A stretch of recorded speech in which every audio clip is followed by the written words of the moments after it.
So when people say you're a friend of China, I always go, well, I'm a friend of China because having good U.S.-China relations are in the interest of the American people. It is in the interest of the West itself to understand China. They should have the courage to come to China to know how the China model works and how most Chinese feel about their country.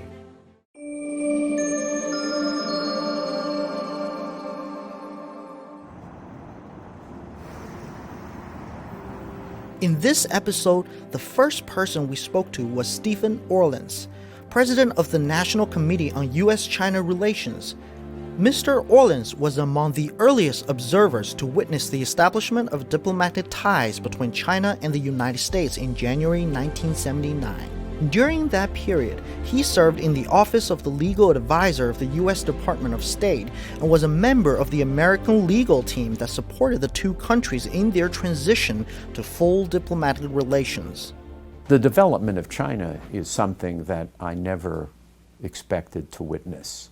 You know, that in 1979, when I would treat people to lunch or dinner, so I would invite, 我请客, this was the best meal that they got because there was, you know, food and meat and other things still were rationed. You needed ration coupons to purchase some meats. You need ration coupons for rice. Now, they invite me to dinner and it's the greatest food imaginable. You can get absolutely anything that you want. The changes have been enormous. China's economic development has been simply extraordinary. I think China's development is based upon a view that, and it still is, of Deng Xiaoping, that reform and opening would help lift hundreds of millions of Chinese out of poverty.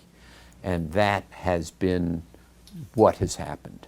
I mean, it has happened in a way that many Westerners don't find appealing, but I think there are no Westerners who do not agree that it has succeeded in lifting these hundreds of millions of people out of poverty.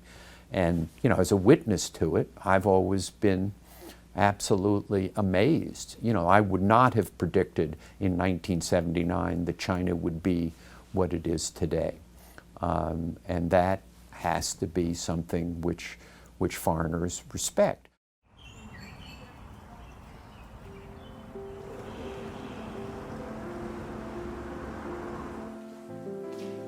Zhang Weiwei was a senior English interpreter for former Chinese leader and the architect of China's reform and opening up, Deng Xiaoping. He's now the director of the China Institute of Fudan University. In a conversation in his office, he shared his views on the rise of China and the reasons behind some of the ideological biases towards China that have since become prevalent in many Western countries. You always have quite sizable number of people who understand China very well, like, you know, Mr. Stephen Orlins. This is very rational and sophisticated conversations about the Sino-US relations, about other subjects.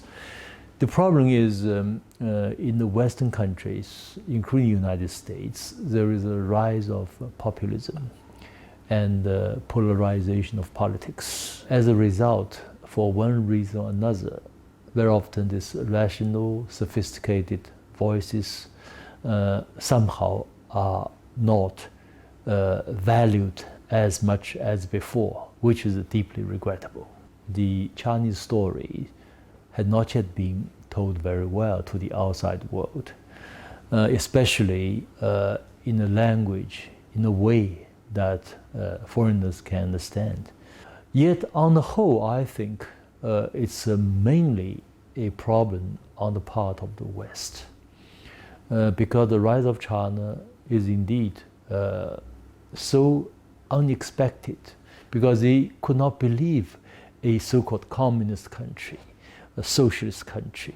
So they have a lot of ideological, cultural obstacles to grasp the real meaning and essence of the rise of China. So this is, I think, both China and the West should improve their way of dialogue, deepen their mutual understanding. I think that China, the Chinese government, needs to have a better ear to the perception of China from outside. Some of Chinese policies have led foreign think tanks to concluding that it is a threat. Even though I support the Belt and Road Initiative, there are many who see it as an expansion of Chinese power and the creation of ports which are intended for the PLAN to use. China needs to be sensitive to the reaction to its actions, that it is not 1980 anymore, it's 2021, and it needs to be sensitive to the global reaction to its activities. No, for the BRI per se, it's a great initiative.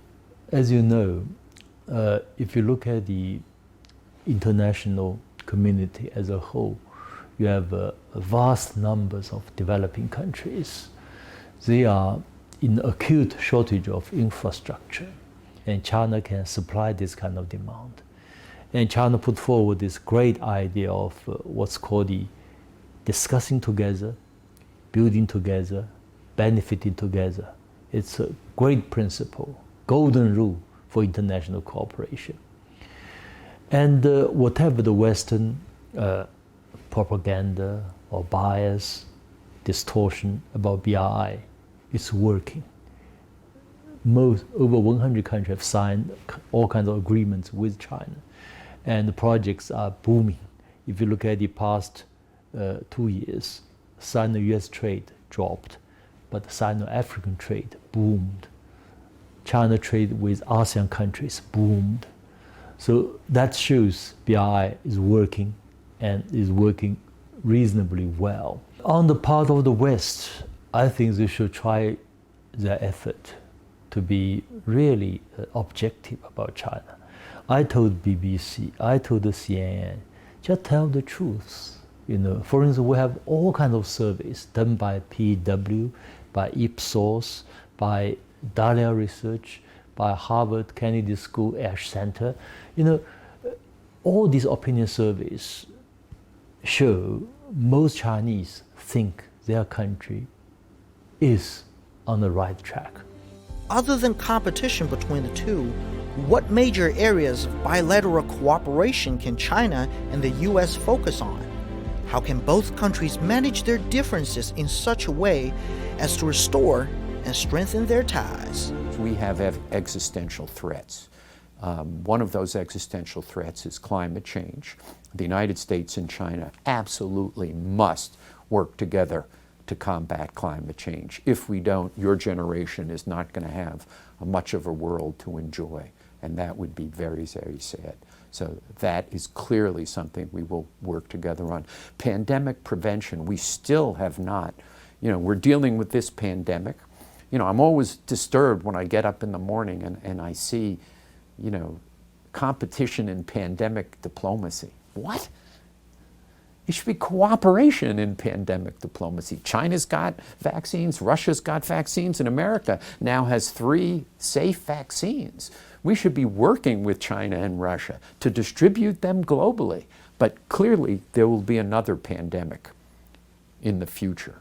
And we, China, Russia, need to cooperate in order to confront that. So those are 2 critical things. He said that these are what he called existential threat, which means a threat which can undermine the very existence of your people. So existential threat is a very big word, and I think he's right. This climate change and how to deal with this pandemic, how to deal with this climate change, and on at least these 2 issues, China and the United States have obviously common interests. We should work on this. We do have areas of competition, but we also have areas of cooperation. And I think this is Mr. Orling's point, which I share 100%. We're our economy, the world economy. China's coming back nicely. The United States will start coming back nicely come the 3rd quarter of 2019. and 21. So we'll see the U.S. and China leading economic growth, but we need to establish better mechanisms to coordinate economic growth. So that will benefit the people of the United States and the people of China. So we need to find ways to cooperate better, whether it's reestablishing some mechanism for high-level economic dialogue.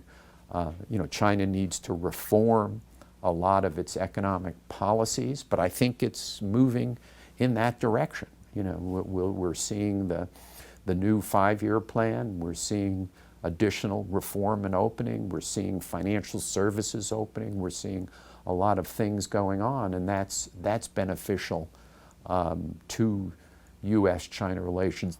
Lower tariffs, more education, more Chinese expertise in the U.S. government. This whole list of things are good for the American people. So I think it's important the Chinese media understand and portray that accurately, that good U.S.-China relations are in the interests of the American people. And I advocate these policies because I believe they're in the interests of the American people, my children, and my grandchildren. No, I think he has a great insight, and indeed, it is his belief that it is in the interest of the American people to promote U.S. relations with China. I think this kind of belief that drives him to work for improving Sino-U.S. ties, which is great and admirable, especially at this time of tremendous odds against Sino-U.S. relations within the United States, given the rise of Cold War hawks. The Cold War is based on a concept called mutually assured destruction, MAD, MAD, mutually assured destruction. China and the United States have every reason to embrace what I call mutually assured prosperity. So we should really have a long-term thinking. You have no way to contain a country like China. It's very stupid to think so. No way. As I said, it's the largest economy by PPP, largest middle class, largest trading nation with 130 countries. You have no way to contain a country like China.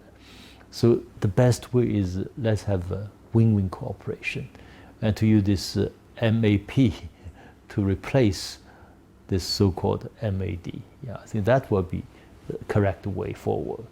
And to promote Sino-US relations is in the interest of both the American people and the Chinese people.